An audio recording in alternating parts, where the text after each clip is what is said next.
103, 4,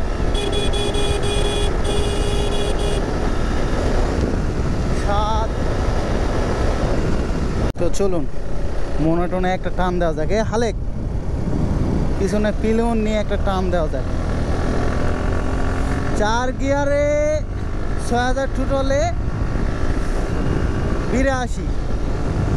5 গিয়ারে দেখতে তো পাচ্ছেন ভাই 6000 আরপিএমে 83, 93, 94। ও মাই গড 102।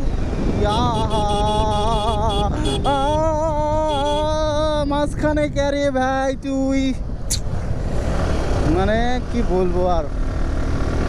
তো চলুন টানাটানি হবে ভাই, টানাটানি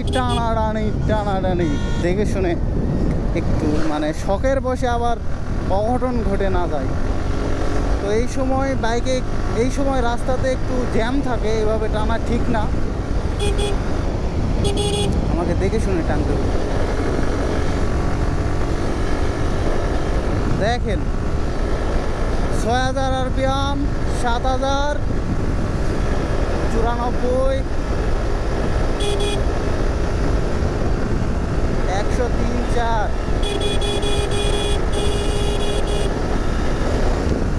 7। আর টানাটানি না করি তো, আর টানাটানি করা যাবে না। মোল্লাগুড়ির দিকে চলে আসলাম। আর আমি বেসিক্যালি এত জোরে বাইক রাইড করি না, তো বুঝতেছিনি তো, নতুন বাইক আর নতুনভাবে আমার কাছে আসছে। আমার ইমোশন, আমার ভাই আমার কাছে যে বাইকগুলোই আসুক না কেন, সেটা আমার একটা করে ইমোশন। আর আমি বেসিক্যালি বাইক ওইভাবে স্পিডে রাইড করি না। তো দেখলাম আর কি যে এফজেডের কীরকম রেডি পিক আপ। সবাই তো বলে রেডি পিক আপ, আমার কাছে তো ওইভাবে জিক্সারে কোনো বাইক ছিল না, এটা প্রথম।